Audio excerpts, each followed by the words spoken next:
This is a potential deal could create a distribution company with combined sales of something on the order of like $100 billion. Let's move on to our next guest. The topic from Washington, D.C., tariffs, and more tariffs. Nathan Dean is senior policy analyst from Bloomberg Intelligence, joining us on Zoom from Washington, D.C. The threat, how big of a threat is this? Or, we've heard about Mr. Trump always chickening out. What can you ascertain at this point?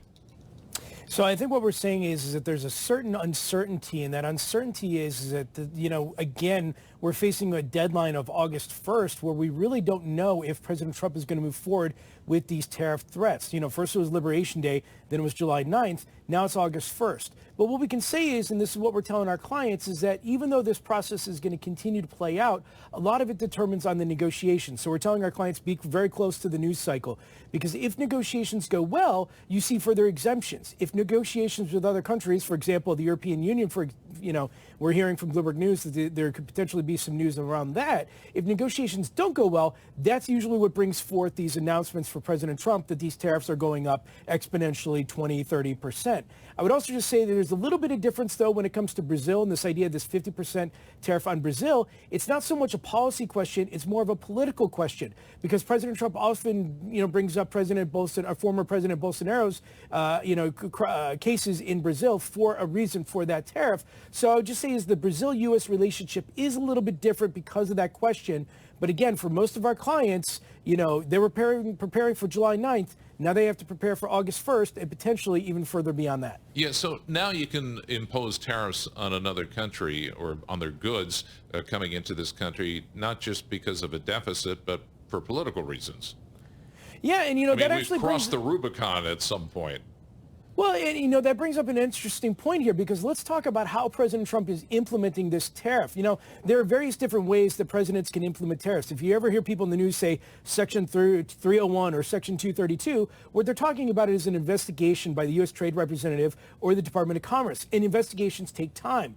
But what President Trump is using in this case is called IEPA, the International Emergency Economic Powers Act. Now, there has been court cases going against President Trump for usage of IEPA, and just amongst the analysts and chatter that we had this morning, our litigation analyst Holly Fromm isn't exactly sure that IEPA is one of those ways that President Trump could implement tariffs when you're using President Bolsonaro's cases as a reasoning here. So again, these court cases are going to continue to play out through the next few weeks and months. Nothing says that President Trump can't just change it from an IEPA tariff to a Section 301 tariff. But that brings time, that brings a process, and that gives some additional time for negotiation between those two countries. Markets are generally just presuming that Trump's new round of letters is status quo, and there's the August 1 big deadline. What is stopping Trump from following through? Well, nothing. I mean, obviously, President Trump, there's lots of talk about, taco. Trump always takes chickens out. Treasury Secretary Scott Bessent was just telling individuals this week, I wouldn't exactly say that. I'm not sure I would actually buy that. Giving a warning to market participants that there potentially could be a time in which these tariffs move forward. But we will also say is that, we do not think the president wants to implement tariffs in a way that harms the U.S. consumers. For example, we saw this negotiation with Canada, the letter with Canada. USMCA goods are not impacted by that additional 10% tariff on goods from Canada. So as a result, the impact on U.S. consumers isn't going to be all that much. We've always taken the approach that, President Trump is going to try and continue these negotiations in a way that doesn't harm individual consumer spending, that you would see it like the Targets and the Home Depots and the Walmarts and so forth.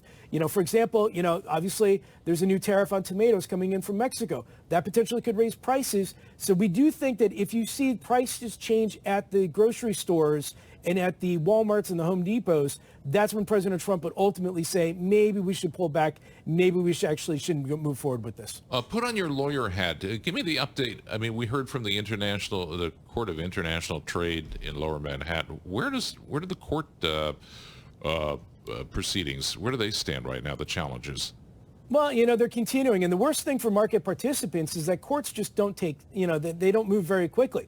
Obviously, President Trump can go out on Truth Social and he can change the narrative and the tariff debate. But then you have courts that actually were going to take time. Now, the Supreme Court eventually could get this case. Our analysts think that that could happen as soon as this year. But, we're talking about something later this year. We're not talking about something where, the market participants want that certainty almost instantly. So even though you have this, these court cases going in the back of your mind, we actually have to deal with what President Trump will do in the interim and what he'll do in the short term. And that's why we consistently go back to this idea that there will be uncertainty up until August 1st. You will potentially see, if negotiations aren't going well, another heightened headline risk opportunity. But then ultimately we will see, I think, a more of a status quo where the markets are going to be like, okay, we understand where President Trump's going with, but again, it's not really going to shock the system. And certainty is a key theme markets are really looking for, or just really yearning for. And a certain 25% tariff on something is better than not knowing anything at all. How do you subscribe to that school of thought that even if tariffs are on an absolute basis high, markets aren't reacting that much? In fact, you see equities really surging to record highs. Well, I was talking to one of our technology analysts this morning, and I said, how are you thinking about these tariffs for earnings later this year? And he said, look, I don't know what to do. He just essentially said, I don't know which tariff I need to play with, so it's really hard for me to forecast. So he has to do scenario analysis. And he has to say, okay, under a 25% tariff, this company is going to be hit by this. Under a 50% tariff, this company is going to be hit in a different way. So from the analyst perspective, they really don't know what we're going to see coming from President Trump. That's where the certainty question comes in. So even if you get a question where you're faced a 50% copper tariff, for example, those copper analysts at least know what they're playing with, and so they can trade accordingly. Nathan, always a pleasure. Nathan Dean, our senior policy analyst with Bloomberg Intelligence, joining us from the nation's capital. Quick check of the markets. Still lower after yesterday's record close.